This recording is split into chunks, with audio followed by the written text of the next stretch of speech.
Kako sploh biti privlačen kot moški za žensko? Kaj lahko jaz počnem v življenju, da bom bolj privlačen za svojo ženo?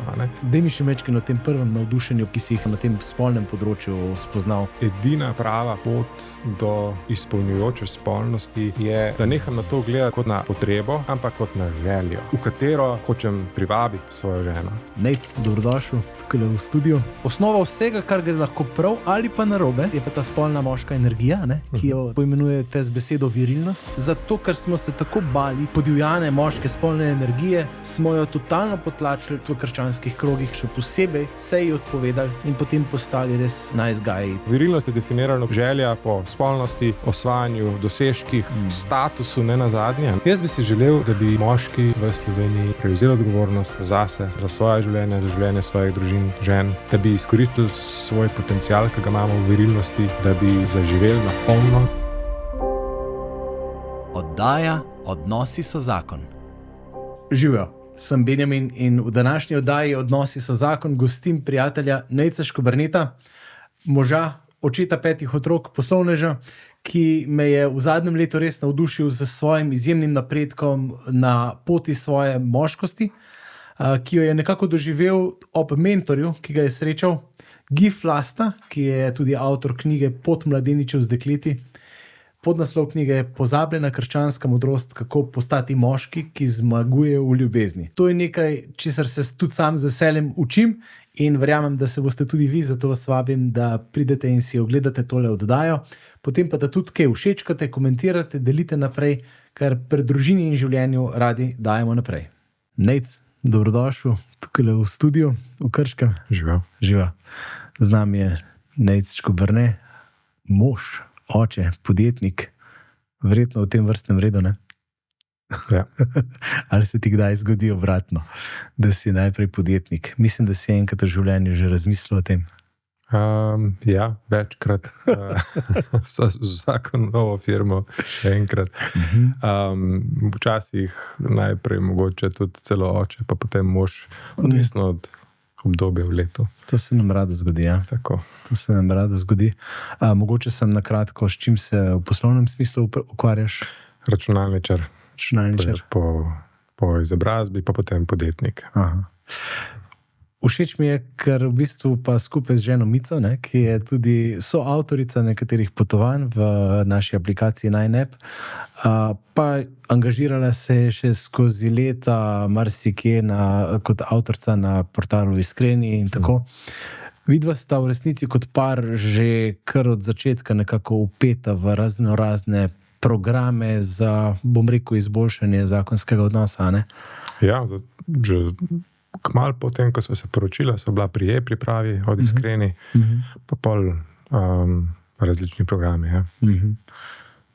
Zanimivo mi je to, da si danes bo govorila tudi o knjigi, Pot mladeničev z dekleti, oziroma predvsem o tej knjigi, ampak ti si zaslužen za to, da je prišla v ta naš slovenski prostor, da si uredil prevod in da si jo prevedel skupaj s sodelavci. In tukaj v predgovoru v knjigo omenjaš 18 let sva poročena, 18 let sva bila udeležena v različnih teh programih za zakon, pa vendarle se je med naju vseeno prikradla takrat, bom rekel, kakšno dobro leto nazaj, neka odtujenost, neka naveličenost, vprašanje, ali bo kdaj sploh še kaj boljš. Ja, mogoče še celo malo več, kot sem naveličenost. Prav en ta občutek, oziroma vprašanje, a je zdaj pa mogoče to, kar se tiče nekako najne rasti. A sva dosegla v bistvu nek maksimum in je zdaj počas treba začeti tudi sprejemati kakšne stvari, pa spuščati pričakovanja. Tako, a ne? Čist glede najne komunikacije, včasih tudi glede spolnosti in teh stvari. Tako da, ja, je bilo kar eno tako intenzivno obdobje. To je bilo še v bistvu leto pa pol nazaj, se pravi, ko tam jeseni 2024. Potem pa takrat smo imeli ta moški vikend, v Nazarjah. Je bil, se mi zdi, predlani. Je bil tak prvi korak, ki mi je mal prestavil iz teh občutkov da sem žrtev, in zelo mi ostaja v spominu, kaj je Jakov Štrben, ki je vodil, je rekel, da ni enostavno se odpovedati privilegijem žrtve. Ja. Tako da to mi je dal zelo misliti, ampak ni pa bil neka bistvena, ogromna sprememba. Potem sem pa februarja čisto po naključju naletel na par tweetov od tega gospoda Gifa Laste, to je njegov psevdonim. To ni njegov priimek. Ni njegovo ime, njegov priimek. Ime je, priimek ni. Tako. Okay.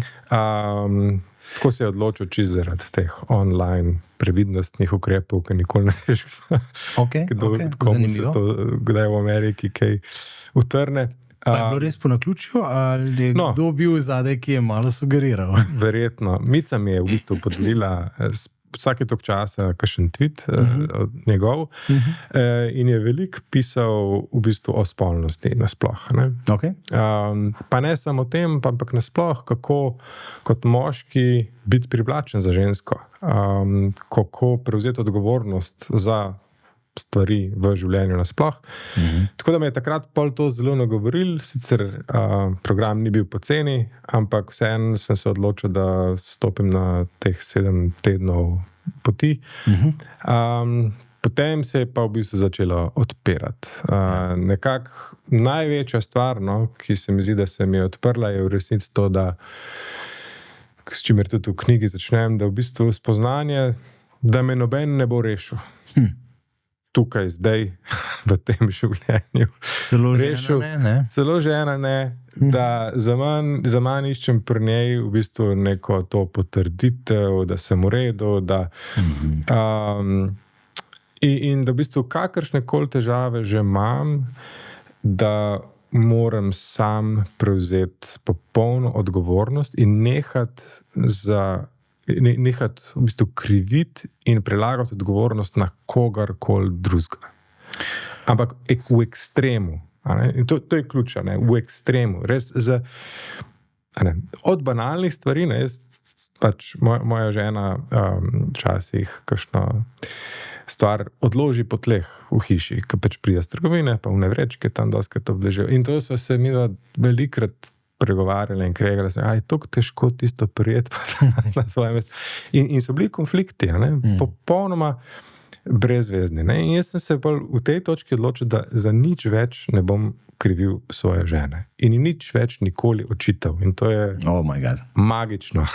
Ja, sem težko, magično težko. Ampak ker vedno, to ne pomeni, da ona nima svojih odgovornosti in da nima kapacitete za greh, ampak samo pomeni, da jaz se ukvarjam s tistim delom, ki v resnici je pod mojim nadzorom. Se pravi, če naredi ona nekaj, kar mi ne všeč, jaz razmišljam, česa jaz nisem naredil, da do tega ne bi prišlo. To je tako. Ne vem, če slučajno si že slišal za knjigo Extreme Ownership od Jocka Willinka. Sem slišal od tebe. To je recimo ena taka knjiga, ki govori o tem konceptu, ki ga pripelje iz vojske in ga potem iz ameriških specialcev in ga potem uporabi v poslovnem svetu, v osebnem svetu. In kar se mene tiče, je v bistvu to bilo največje odkritje. V tem 7-tedenskem programu? V tem programu, tako. Ker v resnici, če tako gledaš, to je ogromno odkritje. Ker v resnici, jaz imam marsikoga kot gosta, pa se sprašujemo, kaj je tisto stanje nas Slovencev, in če bi ga lahko povzel kot eno značilnost, ki nas opiše, pa verjetno pač bomo rekli, ne samo Slovencev, širše, človeka opiše ta privilegij žrtve, ki se ga držimo in ki nas potem pač ne spusti, ker ga mi ne spustimo. Ja. Tako da to je ful pomembno spoznanje, da si do njega prišel. Verjetno eno je čisto, kulturno. Drugo bi pa rekel, da je tudi čisto na nivoju odnosov je nekako pri nas zelo prevladujoča ta logika, da smo v odnosu v vseh pogledih partnerji. 50-50. Jaz delam svoj del, ona dela svoj del. Jaz sem odgovoren za svoje stvari, ona za svoje. In jaz imam pričakovanja da bo ona svoj del njenih stvari. Ja. In se ne sprašujem, kaj lahko jaz naredim, da njo vodim v smer, ki je meni všeč. Okay. In ki je dobra za njo in za družino. Dobro, dodatek. Tako. Ampak se pravi, namesto tega, da se ukvarjam s tem, kako jaz vodim, se ukvarjam raje s tem, kako njo nekako prepričati v neki, oziroma in nekaj dopovedati, in to se dostikrat zgodi z obtoževanjem. Tle se mi zdi, da v bistvu dost te logike izhaja tudi iz terapevtskega sveta pri nas. 50-50. V bistvu te prikrite pogodbe, se pravi, če bom jaz priden, če bom jaz pa to naredil, potem lahko pričakujem to. In to je v resnici, to je eno izmed tudi spoznanj, da je v nasprotju, po mojem, z našimi naravami, ki sta zelo različni in ne nasprotujoči si, ampak komplementarni. Dopolnjujoči. Ja, zanimivo, mi to tudi učimo na nepozabnih trenutkih na tem seminarju Družine in življenja.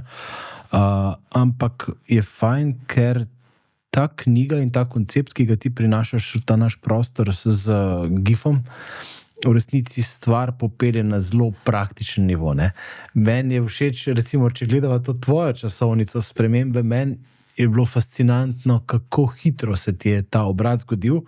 Lani aprila smo šli potem skupaj na tisto jadranje in ko si prišel tja, si imel 2 knjigi v angleščini sabo in fant je celo pot samo tema. Daj mi še mečkaj o tem prvem navdušenju pa o teh stvarih, ki si jih recimo na tem spolnem področju spoznal, ki so ti bile neka nova spoznanja. Ja, po mojem glavno spoznanje je to, da edina prava pot do izpolnjujoče spolnosti je, da se odpovem tudi v tem kontekstu vlogi žrtve in vlogi nekoga, ki potrebuje spolnost, da je v redu. Da neham na to gledati kot na potrebo, ki jo pač moram nekako izpolniti, ampak kot na željo, v katero hočem privabiti svojo ženo. Se pravi, vedno, po mojem ustrezen razmislek je, kako sem lahko za svojo ženo bolj privlačen. Kaj lahko jaz počnem v življenju, da bom bolj privlačen za svojo ženo. Se pravi, spet prevzeti odgovornost za to. In ne iti v pričakovanja glede spolnosti do svoje žene. V knjigi je to zelo nazorno z 2 različnima likoma prikazano, v slovenščini je tudi zelo zabaven prevod tistega, ki ga zdaj opisuješ. To je kdo, Joško? Joško potrebuješ, to je gospod, ki je... Ne Joško. To je drug, dobro. Ki je v knjigi prikazan kot en tak pohleven kavboj, ki zelo izraža v bistvu te svoje potrebe in v bistvu eno tako mal nesimpatično prijaznost, v bistvu pretirano prijaznost, nice guy sindrom. In ki se mogoče nam včasih zdi, da to je tisto, kar je ženskam všeč, ampak v resnici se pa izkaže, da niti ne. Se pravi, kakor sem jaz razumel, bistvo tega Joškota je v tem, da on potrebuje njo za to, da bi bil on lahko v redu. Tako, to je se pravi, njo rabi za to, da bi bil on izpolnjen. Izpopolnjen. In ona v bistvu ima čist biološki odpor do tega, da bi bila ona njemu najvišja, kako rečejo Hrvati, svrha, najvišji cilj v življenju. Zdaj, tukaj seveda mi govorimo na nivoju povprečij, na družbi. To ne pomeni, da smo zdaj vsi taki ali pa moramo biti vsi taki. Kar si ne želim je, da bi bile vse te stvari, vse ta spoznanja interpretirana v luči preskriptivnosti, zdaj pa moramo biti vsi taki. Ampak v bistvu bolj kot razmislek, se pravi, to je nekje verjetno v naravi mojega spola.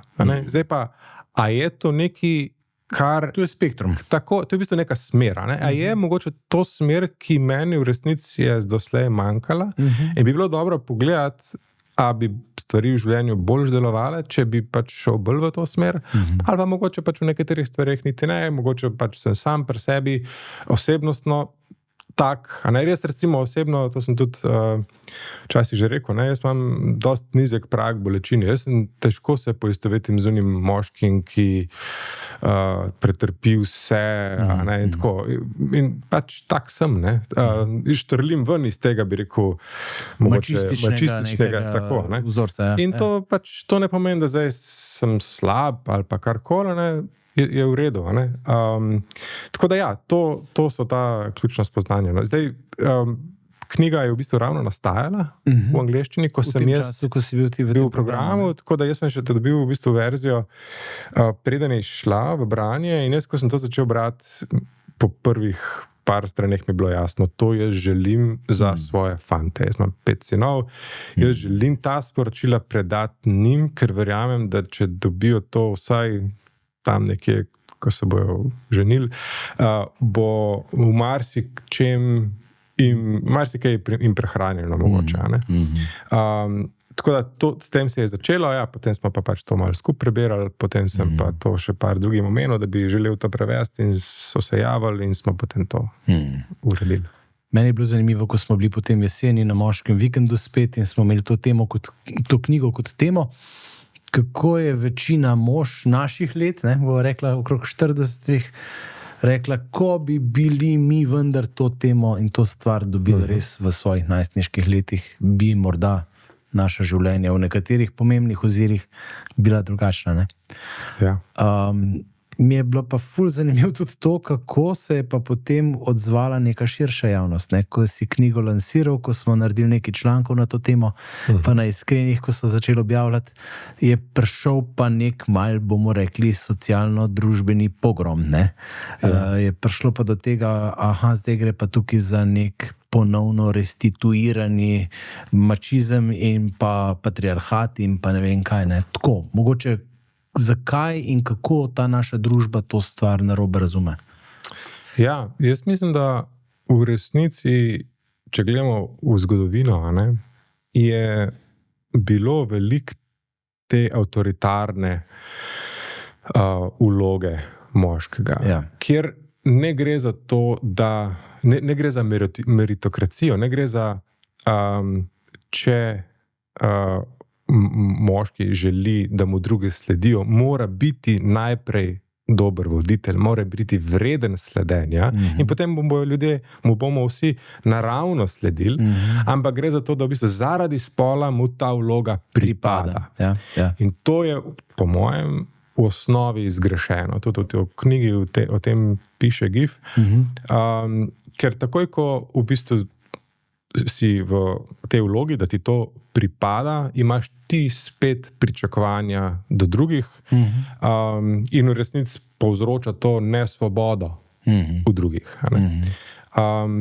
Tako da tle ključna beseda je ta svoboda. Se pravi, ljudje okrog mene imajo svobodo se odločati, a bojo meni sledili, zato ker pač sem dober vodja, ali ne. Tako da tle mislim, da to je iz zgodovine bilo v resnici problematično. Legitimna kritika. Odziv v marsičem temu je bil pač potem seksualna revolucija, feminizem, ki je vse skupaj pripeljal do enega ekstrema, se mi zdi v 2010-ih ali pa tako, čisto v tem smislu da je vsaka moškost toksična moškost. Da je v osnovi tako ta toksična moškost zelo prevladujoča in tle v bistvu kot toksične lastnosti nekatere se smatrajo čisto normalne moške lastnosti. In se jih že razglasi za toksične. Tako. In zdaj odziv na to je pa spet prišel veliko preko raznih online skupnosti, tle je pač ta Red Pill, Pick-up Artists, ko so v bistvu ljudje, moški določeni, začeli razmišljati, to ni res, mi nismo zdaj kar vsi toksični moški in so v bistvu začeli tudi nekako spoznavati te razlike v polarnosti med moškimi in ženskami in jih tudi izkoriščati. Nekateri tudi zlorabljajo. Za svojo korist, zato da pač pridejo do svojega. Se pravi, nekako zloraba teh razlik med spoloma za lastno korist. In to je spet slabo. Se pravi, to ni vodenje. To je dejansko ta pendulum, ne? Se pravi, gre iz enega ekstrema v drugega, ne? Tako. Zdaj mi pa v resnici gif, ne? Pa mi tukaj s tem pa poskušamo stvar pogledati, kaj je realno tukaj. Kje je resnica? Ja, kaj je resnica, ja. Kje je resnica, ne? In tako, kar meni ta knjiga odpira je, da je resnica v bistvu tako v tem, da smo zaradi različnih narav, spolov, nekako nas vleče v ene vloge. Se pravi, čista je vloga voditelja, vloga nekoga, ki sledi. Spet ne zaradi tega, ki bi komorkoli kaj pripadalo, ampak čisto tako nas vleče. Pač vodenje za ženske, pač raziskave kaže na to, povzroča večji stres kot za moške. Sprejemanje odločitev povzroča večji stres kot za moške. Okay. Bolje marsikatere, spet govorimo na nivoju povprečja, marsikatere ženske je lažje se prepustiti, se ugnezditi v moškem okviru, kot zdaj prevzeti vso odgovornost nase, in biti tisti, ki fura stvari. Tako da te stvari se mi zdi, da v tej knjigi dosti dobro opiše. In na drugi strani, se pravi, ena je pač ta narava, na drugi strani so pa potem tudi, kako to vpliva na dinamiko v odnosu, se pravi, predvsem na spolnost. In tudi tukaj jaz mislim, da je ena resnica, ki v današnjih krščanskih krogih nekako kar pozabljena, tudi podnaslov knjige o tem govori. Se pravi, kako sploh biti privlačen za nasprotni spol? Ja. Zdi se mi, da tukaj bi dal res velik klicaj in pač poudaril neko previdnost potrebno v tem vodenju, ki je hitro lahko vir zlorabe, če ni pravilno razumljen. Tako. In ta postavitev tega moškega okvirja, v katero ženo povabi, je tisti del, ki mora biti zares v pravo nesebično smer, ki bo obema nek razvoj zagotovila. To mora biti pač. Ampak osnova vsega, in to mi pa všeč, ko prihajaš zdaj v to, je pa v resnici ta osnova vsega, kar gre lahko prav ali pa narobe, je pa ta spolna moška energija, ki jo tukaj v knjigi odlično poimenujete z besedo virilnost.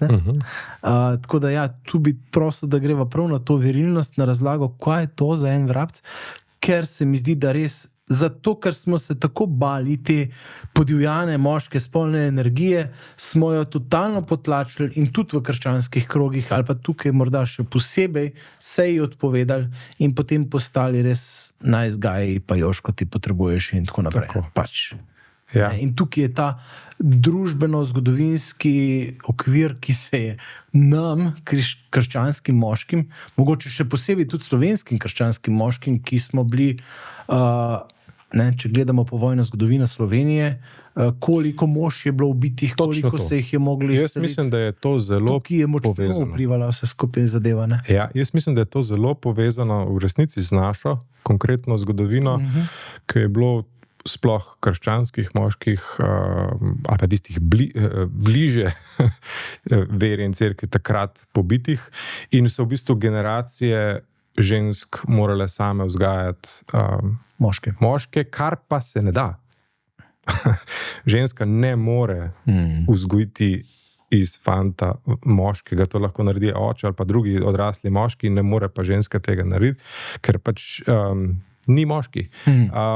Tako da, in zaradi tega potem imamo, po mojem, pri nas še posebej to inklinacijo, da se te stvari na ta način postavijo. Se pravi, z moškim umikom v pasivnost, v to potrebujevševstvo. Prepuščanje pobude. Prepuščanje pobude, ja. Občutek nemoči in vdajanje temu občutku nemoči, obupovanje in tlačenje. In to izhaja iz tlačenja svoje te moči.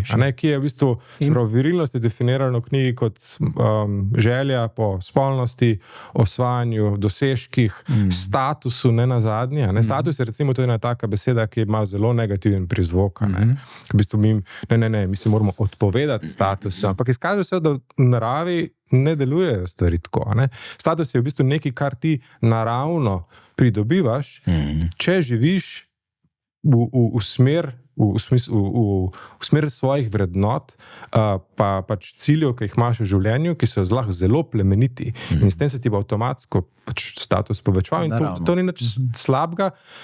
Dejstvo pa je, da ima povečevanje in zmanjševanje statusa določen vpliv. In zdaj vprašanje je, kako mi kot moški se soočamo s tem, kako tudi mi se soočamo, kadar nam status pade, in to se definitivno vsem nam dogaja ves čas. To je strah vsakega moškega. Tako, in kako v bistvu to anksioznost presegamo. In tukaj potem prideva do dostojanstva. Ja, bo prišla do dostojanstva, ampak peva še malo bolj v samo to virilnost. Tukaj se mi zdi, da je en tak zlati ali pa diamant, ki ga moramo v resnici izkopati ven. In ta knjiga to odlično naredi. Kako si ti mogoče sam odkril to virilnost? Kako se je mogoče poznala v vajnem odnosu skozi zdaj to pač razvoj enega dobrega leta, skozi te teme? Kako v praktičnem smislu si prebujal to v sebi? Ja, zdaj jaz čisto iskreno pri sebi sem vedno videl sebe kot zelo nekoga, ki ima razmeroma velike energije, optimizma, včasih rečem naivnosti, da bojo stvari dobre, v redu, da bo poskrbljeno. Ta abundance mindset, da v bistvu živimo v svetu, kjer je priložnosti obilje vsega. In v bistvu vprašanje je res samo, kako bom to izkoristil za dobro. Tako da jaz čist mogoče s tem delom nisem nikoli imel nekih težav. Je pa po mojem, predvsem v smislu prevzemanja te odgovornosti, mi je pomagalo nekako to svojo virilnost uprečiti v reševanje lastnih problemov. Se pravi, to moč, ki tam je, usmeriti v to. Jaz si želim doseči super zakon. Bolj specifičen. Se pravi, jaz si želim in verjamem, da je možno. V tem je bil glaven rezultat tega programa, v katerem sem bil deležen, da ta GIF je človek, ki zna tako inspirirati. Ko on razlaga, kaj se vse da, kaj moški lahko v življenju doseže, do česar lahko pride, ti da to vero, se v bistvu, to je v meni. To je v meni. Vsi imamo to v sebi. Imamo dovoljenje, imamo moč, moramo zdaj še najti način, da to usmerimo v to, da dosežemo še bistveno več, kakor smo mogoče kadarkoli lahko sanjali. Na vseh področjih. Za koga? Za sebe, za svojo družino, za svojo ženo, za najino spolnost, za najin odnos, za občutek, da si pripadava, da sva eno, da sva povezana, pa za družbo, za zveličanje drugih, za svetost drugih, za vse. V tem smislu je taka zelo dobra novica. Vabilo k temu, da prisluhnemo moškemu klicu, ki je v nas. Tako. Tako. In ne sem mogoče prisluhnil, ampak da prav to iščemo, da damo temu pot. Ampak seveda na način, da tudi vedno ljudem okrog sebe puščamo svobodo. Da ne silimo nikoga. Tle bi se mogoče še dotaknil, ker se mi zdi, da je prevodenje toliko pomembno. Ker dostikrat, sploh se mi zdi v teh bolj protestantskih ameriških krogih, je ta refleks, da moškemu še danes, da moškemu v ta vloga pripada, ženska se pa mora podrediti. Ta v bistvu pihanje na dušo obema v tem smislu. To je preveč ni ok. Jaz mislim, da to napačna smer in da v bistvu gre za vabljenje. Spet, nobenega pričakovanja, Gre za to, da živiš to, da si dober vodja, v smislu, da... In moja izkušnja je, da v bistvu dobro vodenje je nevidno. To ne pomeni, da zdaj bom jaz začel pa ukazovati, pa rekel, ne, kako imava neko dilemo, ne, to bova naredila tako. In če žena reče, ja, čakaj, ne, ampak to se meni ne zdi pametno, da boš zdaj pa ti rekel, ja, ne, jaz, ne, to tako sem odločil in pika. To ne pomeni tega in to je, mislim, da je jedro spotike. Spora in težav, ja. A ne, sploh v tem konfliktu, ki je bil z nekaterimi ljudmi nekaj na spletu, a ne, čist napačno razumevanje. In moja izkušnja je, da dobro vodenje je nevidno. Okay. Se pravi, da v bistvu mi vabimo, mi usmerjamo, mi vprašamo, a pa si kdaj pomislil sina ali pa ženo, ne? A si kdaj pomislil, da bi pa mogoče to naredil, ne? To je vodenje. Ti imaš to pobudo, imaš idejo, tako, imaš nek cilj, ampak v bistvu ga izražaš kot povabilo. Izražati misli, spraševati, povzročati misli v drugih ljudeh, polagati stvari pred njih same, da jih odkrivajo na poti svojega življenja. In to velja za celotno mojo družino. Ne? Se pravi, biti proaktiven moški, ki ima vizijo za družino. Tako. In v bistvu meni je to še zdaj izjemno naporno in naporno. Lažje se umakniti. Težko je biti dobro vodja, ker v resnici gre za to, da razmišljam veliko stvari hkrati in razmišljam, kako, zdaj v naslednjih 3 dneh se bojo zgodile v naši družini te stvari. Kaj je treba poskrbeti? Jaz prej, včasih se mogoče nisem s tem ukvarjal, sem pač živel po neki svoji inerciji in sem pustil, da pač se nam stvari dogajajo. Yeah. Gre pa za to, da v bistvu jaz proaktivno razmišljam, drug teden nas čaka to, glede dopusta, pa jaz rečem, prvo ne rečem, bomo šli v Grčijo, ampak rečem, zdaj bi bilo pa čas, da se začnejo pogovarjati o dopustu. To je vodenje. Tako, v tej smeri in v resnici vodenje je podarjajoče. V bistvu glavno je, da namen ni spet zdaj pridobiti neke svoje, tako, ali pa svoje sistem, probati neko spoštovanje zgraditi, ali pa za sebe neke stvari doseči, ampak v bistvu žrtvovati se, v bistvu biti servant leadership, reče v angleščini temu, ne? Služeči voditelj, ne? Ker to je v resnici težko, ampak ker gre za to, da v bistvu s tem, ko daš ti pobudo, tudi prevzemaš odgovornost. Ja. V knjigi je zanimiv primer, kako opiše Gif svojo ženo kot nekoga, ki zelo rada vozi in on načeloma je čist prepušča, da nima težav s tem, da ona vozi avto, ampak z daljši poti pa reče, veš kaj, bom jaz vozil. Pa ne z namenom zato, ker bi zdaj on hotel ostati, ampak ker če bi se pa karkoli zgodilo, bi pa bistveno rajš on bil v poziciji nekoga, ko se bo mogel prevzeti odgovornost za karkoli se je pač zgodilo. In v tem smislu, se mi zdi žrtvovanje podarjujoče. Tako. In to se mi zdi tako veliko in pomembno sporočilo, se mi zdi škoda, da bi kdo to narobe interpretiral. Zato se mi zdi pomembno mogoče. Nujno je pač to treba res izdatno razložiti. Daj mogoče čisto praktično pokaž, ali pa povej, kako se je ta princip začel odražati v vajnem zakonu, recimo. Recimo, zdaj so imeli na situacijo glede šolanja otroka, in je bilo recimo vprašanje, kako zdaj naprej, ali bojo še vedno hodili v gozdno šolo, kamor so hodili otroci, ali ne, in je bilo veliko razmislekov, zakaj ja, zakaj ne, in v bistvu Mica je že bila malo utrujena od tega, v bistvu res ni vedela, in sem jaz pa rekel, škaj, da jih kar v Logaško šolo pisati.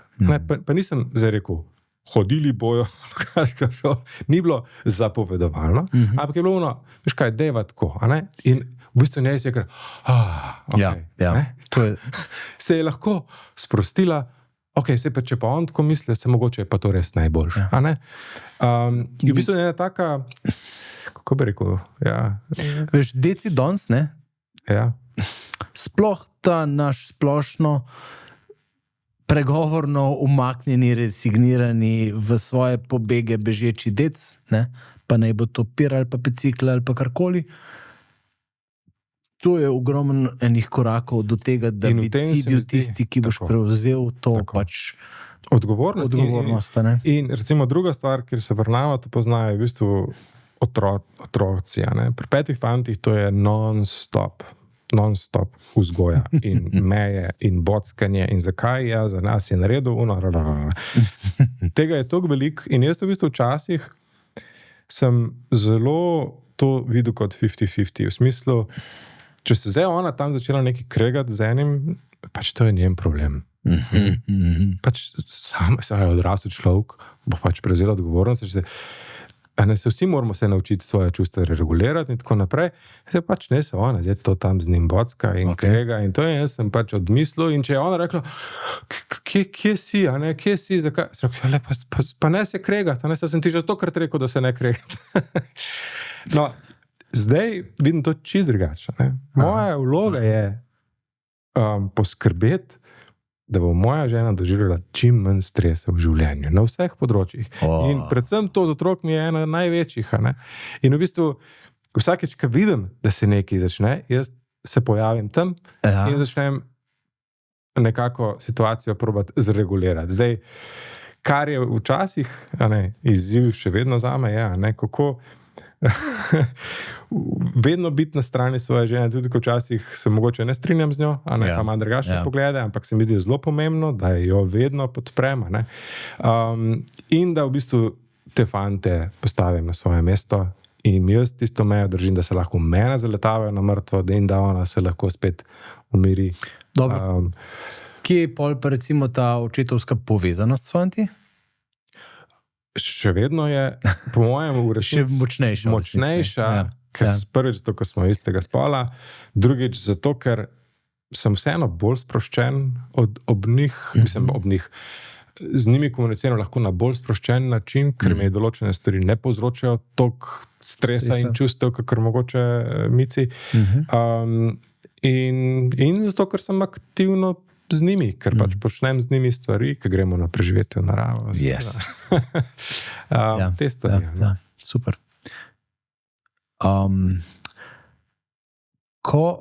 Tukaj recimo je tako, jaz sem pri sebi opazil, zelo me je to nagovorilo, da sem poklican biti tisti, ki ženi pač omogoči čim manj stresa.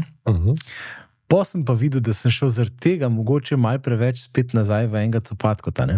V tem smislu, da je tukaj treba najti pravo mejo. Se pravi, ali bom zaradi tega jaz pa zdaj vse na mesto nje delo. Pač pri nas sva v resnici tako, da ona precej več gospodinskih stvari naredi kot jaz, ampak tako sem jaz notranje doživel ta moj premik in pol iskal tisto mejo. Zdaj, ko se pogovarjamo o tem, se pogovarjamo na nivoju nekih vseeno normalnih, zrelih ljudi. Zdaj, če slučajno imaš ti partner, ženo, ki je v bistvu pride iz čiste te neke razvajenosti, recimo, in da je pač to nekdo, ki v bistvu res zahteva in tako, in da nič ne prispeva. In tako. Ampak moja izkušnja je, da ženska narava je v resnici tukaj, da to se bo spet slišala popolnoma grozno, ampak zanj sem potem prispel gledal v tej smeri, v bistvu ustreč drugim. Biti v pomoč drugim, sodelovati z drugimi. Izreke nekdo. In v bistvu moja izkušnja je, da ko sem jaz nehal obtoževati, ko sem jaz začel prevzemati odgovornost, je ona bolj začela razmišljati, kako pa lahko ona, kakšno stvar. Ni, da bi se se polpa pa vse on zrihtu, pa jaz lahko grem. Je imela sproščeno neko novo kapaciteto za to, v bistvu, in jaz mislim, da to je tisto, kar je cilj spodbujati, da ona potem sama se sprosti in začne prinašati, in to pa po mojem je, če imamo mi virilnost, kaj imajo ženske, prinašati rodovitnost, lepoto, bogastvo, življenje, narediti iz hiše dom, če govorimo na domačem področju, ampak na vseh področjih življenja. In meni se zdi to bogastvo, ki ga sam nikoli ne bi mogel doseči brez žene. Tista zdrava polarnost, kjer pač večja zdrava moškost v ženski vzbudi svobodo za večjo zdravo ženstvenost. Tako. Ja, super. Jaz mislim, veš, tako kot danes v tej naši družbi govorimo, pač Bog ne daj, nori, a veš, te Epstein fajli in sem in tja zlorabe takšne in drugačne, no. Se mi zdi, da tule je srčika tega, kar bi mi morali jasneje povedati, da obstaja ideal, ne idealen ideal.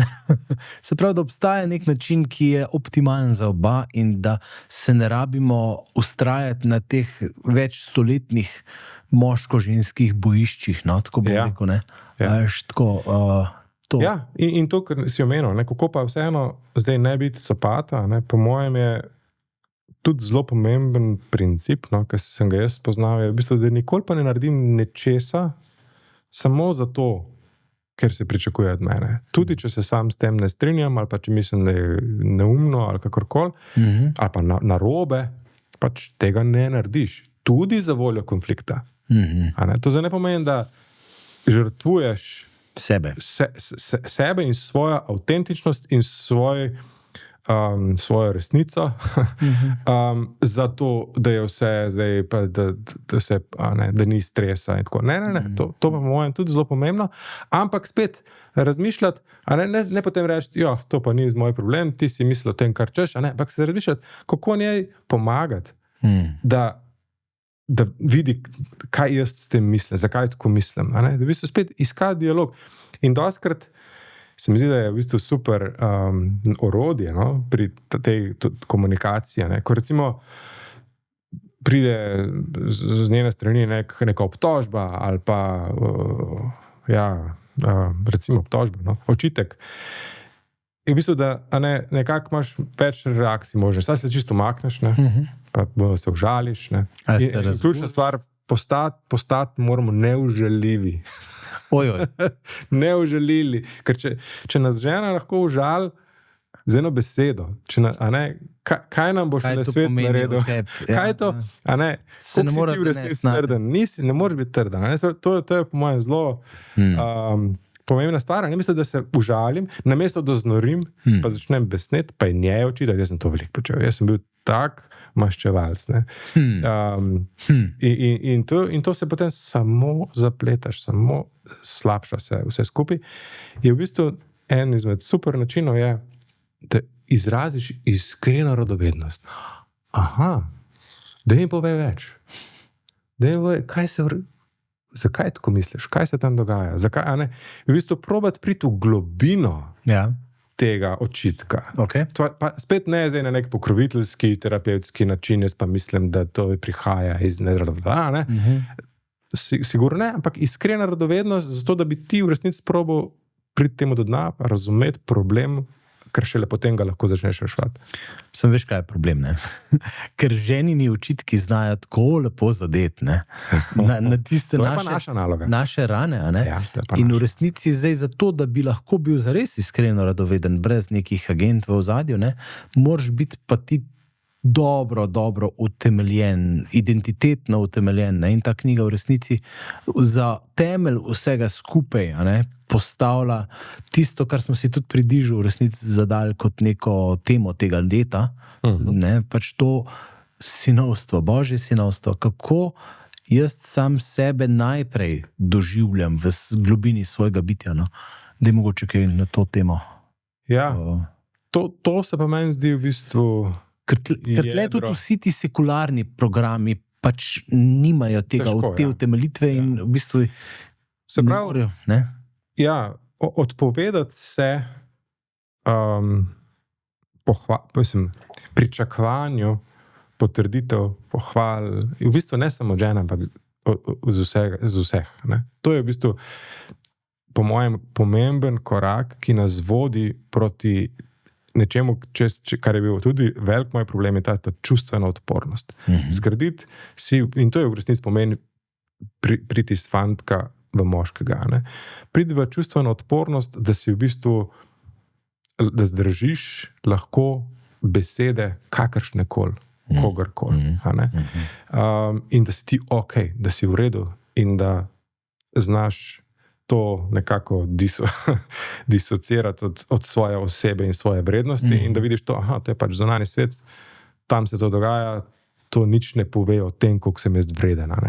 Ja, in tle ena izmed stvari, od katerih Giv govori, je ravno to dostojanstvo, utemeljeno v bistvu od Boga danem dostojanstvo. In zavedanje in čutenje in doživljanje tega dostojanstva tudi takrat, kadar smo popolne zgube, kadar nam žena nekaj očita, kadar nam status upade, ko zgubimo službo, ko je pač karkoli, to je tisto, kar je po mojem jedro duhovne poti za moškega. V bistvu razumeti, da si vreden ljubezni, da je nekdo to že pokazal enkrat. In je pa samo vprašanje spet na tebi, a boš to sprejel? A boš to sprejel? To dostojanstvo, a si jih sposoben sprejeti? In to je spet, to ni enostavno. Ne? To je ful enostavno. Ampak meni je všeč, veš, pri tebi, ker si se temu sprejemanju tega dokaj časa uspešno upiral, ne? Ja, jaz bi rekel, da sem... Tisti Nejc Škobrne je v naših krščanskih krogih znan kot krščanski ateist, ne? Se pravi, nekdo, ki je skupaj z ženo, ki je očitno zelo modro te znala na primeren način povabiti zraven, se udeleževal krščanskih programov, bil pri maši, ja, pa ne sodeloval. Jaz sem se vedno smatral kot nekega agnostika, v bistvu nekdo, ki v resnici ne verjame v nič super naravnega, se pravi nič nadnaravnega. In pač res to, kar vidim, doživljam, čutim, to je resnica in kar lahko nekako izpeljem z razumom, je resnica. Vse drugo, mogoče ja, ampak bolj verjetno, da ne. Okay. To je bil moj pristop. Ampak sem pa videl, tudi kar sem Mico spoznal, v tem krščanskem svetu izjemno pozitivne fenomene. Okay. V bistvu čist praktično vrednost tega, da si v zakonski skupini, da otroci so del teh krogov in tako naprej. Čist za življenje. Da je življenje bistveno boljše, če sem del tega, kot če ne bi bil. Sploh, ko sem vedno se počutil 100%, to pa res, v vseh teh letih, 100% sprejet. In to je najbolj neverjetno, ker marsikdo se mi zdi, da ima tak občutek. Strah, ne? Ja, pa to, da to je zdaj tam neka klika, ki v bistvu je zaprta in ki drugih ne sprejema. Kako me bojo pa gledali. Tako. In moja izkušnja je bila res v vseh teh letih. Niti enkrat nisem začutil pritiska. Okay. Da zdaj pa kaj pa jaz, zdaj bi pa moral, ne vem kaj. In tudi sam sem si želel ostati popolnoma iskren v tem vedno. Se pravi, da ne zdaj tle se nekaj delam ali pa kakorkoli. In je bilo zanimivo v bistvu, mogoče lahko tle, da na tej točki še ravno v okviru, kakšno rečeva. En izmed pomembnih konceptov v tej knjigi je tudi ta okvir. In to je v bistvu struktura, ki si jo moški zgradi s svojim življenjem, ki se stoji iz v bistvu glavnih vrednot, ciljev, namenov. To, kar on želi, jaz želim živeti. Ta stvar se skozi čas lahko se spreminja, definitivno, ker se gradi. In mi potem v ta okvir vabimo, predvsem naše žene, nikoga nič ne silimo, vabimo in probamo nekako popeljati na to pot in v bistvu tudi iščemo, kaj je najna skupna pot. To je zelo spremenljiva stvar, ni zdaj, da pač, ampak je pa pomembno, da se jaz odločim, kakšen bo ta moj okvir. Zase najprej. Tako, pa da sprejemam ideje za spremembo od zunaj, ampak da na koncu jaz odločim, kaj gre not, pa kaj ne. Ker običajna default pozicija danes je pač, da si brezokviren, ali pač nereflektiran. Jaz mislim, da bolj, da nimaš svojega in živiš v okvirih drugih ljudi. Malo v okviru šefa, ki ti pač reče, kaj treba, pa če ne boš šunga, pa v bistvu si preveč pohleven, pa včasih žrtvuješ resnico, ali pa žrtvuješ to, kar ti misliš, da je prav za Ali to, pa da bo družino, ja. ali v okviru svoje žene, ali a ne.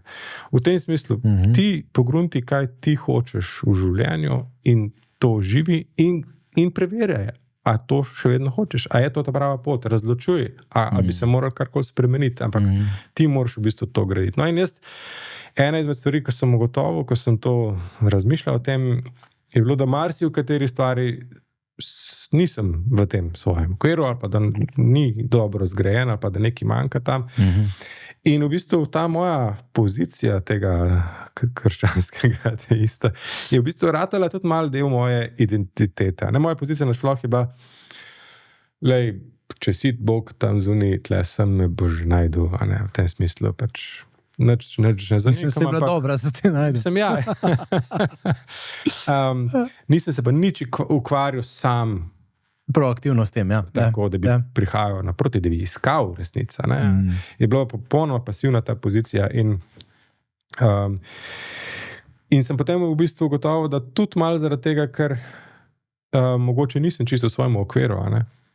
Mogoče so se zdaj s to mojo držo je postala del moje identitete in kakršnakoli sprememba identitete je lahko v resnici naporna, grožnja. Ja. In sem potem ugotovil, čakaj, to pa ne more biti. Jaz moram ugotoviti, kaj jaz želim, kaj hočem in to živeti. Ne glede na to, na moje občutke, čustva, ki se pač poraja, kaj si bo ljudje mislili, uno tretje. Temu sem mogel reči res ne in se odpovedati vsem tem težavam. In potem sem pa v bistvu malo bolj aktivno začel o tem razmišljati. Pater Andraž Žarko me je avgusta poklical, me je povabil v eno tako skupino podobnih in smo potem res z njim se dobivamo zdaj že od septembra enkrat tedensko, pol ura pa pol pa razmišljamo o teh stvarih, čisto svobodo v smislu, dajmo spoznavati, dajmo se pogovarjati. In tako da to, ena izmed stvari je bilo čisto, moj sin Jakob me je na začetku lanskega leta vprašal, ko so se malo o njegovi veri pogovarjali, pa to je vprašal, se kaj pa ti? To je bila prva v bistvu stvar, ki mi je dala tako misliti, se res, kaj pa jaz? Okay. A ne? A sem res zaspal, ne? V bistvu tle pa se, a ne? No in potem pa, kar je bilo zanimivo, jaz sem se vedno predstavljal, da bo nekako to prišlo, da bom vero dobil kot razodetje. Kot doživetje, kot čustvo, kot nekaj, kar se mi pol bo zazdelo. Ampak se je izkazalo, da je bilo pa v bistvu zelo prek razuma, v bistvu čist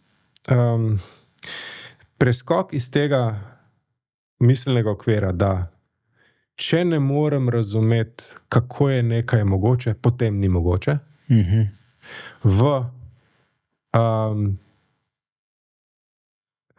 Lahko je nekaj res, tudi če ne razumem, zakaj, pa kako. A ne? Da nisi ti avtor in interpret vsega. Tako, da v bistvu ne pripisujem statusa resnice nečemu, glede na to, a sem jaz s svojim razumom sposoben to dojeti, ali pa razložiti. In pol, ko sem začel malo bolj gledati, pač apostola, mislim, pač jaz ne vidim, kako lahko danes nekdo z razumom razloži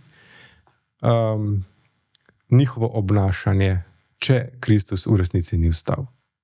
Ja. To je po mojem... Ja. To je točka, kjer je... To je točka, ker eden ajde. Ampak toliko ljudi,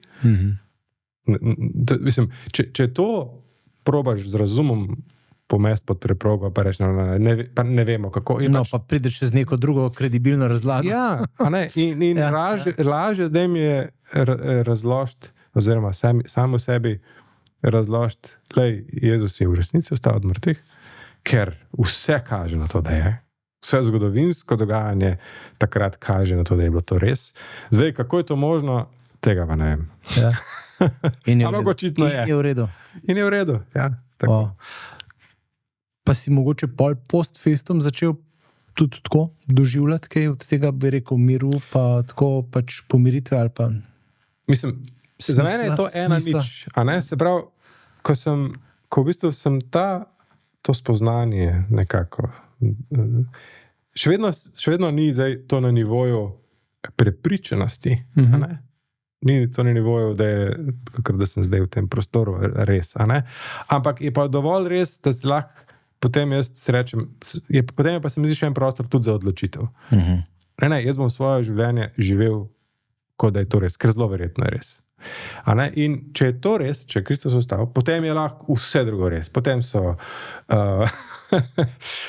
so stigme od unih svetnikov res, potem so, a ne, vse te stvari, ki jih, a ne. No, to je tečaj, na katerem se vse vrti. Vse se vrti. To je dejstvo. In če je zdaj vse to res, potem pač moram živeti kot kristjan. In to je pa potem tudi odločitev, okay, kaj zdaj to pomeni zame, za svojo družino. In tle sem mal zdaj ujetnik teh svojih vzorcev, pa navad, pa tako, a ne, ker pač in probati presegati to, pa postati duhovni vodja v naši družini, ker zdaj pač Mica vse te stvari furala, ne, to je velik korak, ki ga moram narediti. In mi ni najbolj enostavno. In si pa zelo počutim, da je nujno. Wow, super, se pravi, greš proti zakramentom tudi. To pa 25. junija, ja. Bravo. Me veseli res. Zate, pa za vas. Najbolj všeč mi je pa ta svobodna pot, ki ni bila prisiljena. To mi je zelo dragoceno slišati. Jaz vem, kako bi bil iz želje pač, ne? Da bi nekomu tudi to prvoščo bil včasih vsilil, ne? Priznam, mea culpa. Tako da to mi je zelo všeč. Pa tudi res mogoče, če se zdaj še vrneva, všeč mi je, kako si preko koncepta okvirja prišel do tega. Ne? Mogoče še kak koncept iz knjige, ki bi ga želel omeniti, predno zaključujejo, ali bo mačken šla v to smer te identitete še? Mogoče to preizkušanje okvirja mi je taka praktična. Ja, testing je super, ja, deva to, ja. Ena izmed stvari, Test, ja. ki jih hitro lahko pripišem, predvsem svoji ženi, pa v bistvu komorkoli v življenju. V resnici je, da počne stvari, ki mi niso všeč iz zlobe. Predvsem stvari, ki se tičejo mene, da v bistvu meni kakšno zabruz, da meni kakšno tako podmuklo spusti. In ja, sej, mogoče v kakšnem procentu v resnici gre za skušnjavo pa greh, ampak veliko bi pa rekel, da je tudi tega čist preigravanja spet enih narav, da v bistvu naloga punce, ženske, žene, je, da v bistvu preizkuša. Ja. A je tam en stabilen dec, a je tam nekdo, ki se bo razsul ob vsakem vetriču. In to pač midva se zdaj, ko se zavedava tega, je ful zabavno, ker včasih pač tako, kakšno tako spusti in še lepo, to je bilo pa to. In je ful zelo pomembno, da ratamo odporni in v bistvu ne vidimo tega kot slabo, ampak kot v bistvu rata pa tak zabaven del odnosne dinamike. In lahko v bistvu ustrezen odziv na ta frame preizkušenega okvirja, kot je, ali je to lahko skozi očitkom, lahko je to, da te malo zeza, lahko je skozi take stvari, da v bistvu vedno obrneš na humor. Jaz zdaj vedno na humor. Opažam, da sem svalil zdaj pred 1 uro en test, ki je bil doma. Tako da, bravo. Ja, ker potem se v hipu vse razelektri in rata v bistvu življenje. Pa rata živ, fajn del odnosa, če ne pa pač bolečina. In v bistvu od nas je odvisno. Ja, in konflikt, ne. Ja, in konflikt, ki se bo nadaljeval, ker ko pa ona enkrat začuti, da tam ni. Saj to je moja izkušnja. Bo pa še zares začela testirati. Pa začne res dokje, poiskati okvire teh mej. Jaz sem recimo nekje slišal to razlago, ki se mi je zelo smiselna zdela, da ženska že tudi predno ima otroka, predno ima potomca o sebi in o svojem bodočem otroku ali pa otroku razmišlja kot o diadi, o neki enoti. In ona mora najti način, kako preveriti, ali je ta moški, ki bo morda tudi pač oče, mora biti otrokom, ali pa tudi že, ko je žena, ali je ta moški res, kot si rekel, zmožen zdržati okvir, če ima okvir. In edini način, da to naredi realno, je s tem, da ga testira. Se pravi, to so take psihološke igrice, testi, ki v bistvu v resnici za njimi je samo vprašanje, ali si dovolj trden, da ti lahko zaupam. In isto se zdaj odvija pri fantih, ona isto počne s fanti. In to je v bistvu materin način, kako delati stabilne fante. Lahko gre v ekstreme, pa rate potem tle seveda psihoze želite, ne vem kaj, ampak v osnovi se mi pa zdi, da je lahko tudi nekaj zdravega v tem. In da je to poligon, na katerem potem otroci trenirajo. Glavni problem nas je bil moških, se pravi v odzivu na radikalni feminizem in pol je bil umik od vseh teh dinamik, ker nas pač v resnici strašijo, ker se ne želimo bockati, pa boriti z ženskami in tako, ker je bilo narobe razumljeno kot resen konflikt. Tako da Tako da tudi moja naloga fante je tudi naučiti. Ne se zadreti nazaj, ne iti v sobo, ampak vprašati. Če je problem? Cool, fajn. Ok, daj povej, kako je recimo, se pravi, pri nas tudi pri družini in življenju imamo spletno trgovino, to knjigo se lahko naroči. Zelo močno jo priporočam tako mladim fantom, kot staršem mladih fantov in deklet v resnici. Jaz sem po pravici povedano, moj prvi izvod je šel z mojo hčerko na avion za njenega fanta. Tako da mislim, da je to nekaj nujnega, kar mora prijeti ven v naš prostor. Ja, jaz bi sicer rekel, da knjiga je lahko malo težko berljiva za mlajše fante, za 15 plus, pa tako, in da je jaz mislim, da je 15 plus nasploh v redu, ampak tudi moja izkušnja, moja fanta, ampak jaz tega nič ne razumem, v bistvu zdaj vidim, da je v bistvu moja naloga bo to skupaj, bo spremljati, bo skupaj čez to, pa mogoče ni treba že takoj, ampak eni stvari mogoče že hitro, ker se tudi veliko glede spolnosti pa teh stvari, ki rata pač pri fantih relevantna. Ampak nekatere stvari pa lahko tudi skozi leta. Jaz sem si nekako zadal, da bi bilo fajn, da pač to prebirajo, ne samo da enkrat zdaj preberajo, pa potem, ampak da to skupaj nekako zdaj skozi življenje se dotikamo teh tem, pa probamo po koščkih. Drugače pa mislim, da najbolj pa rezoniramo pač taki, ki smo mi, poročeni 15-20 let.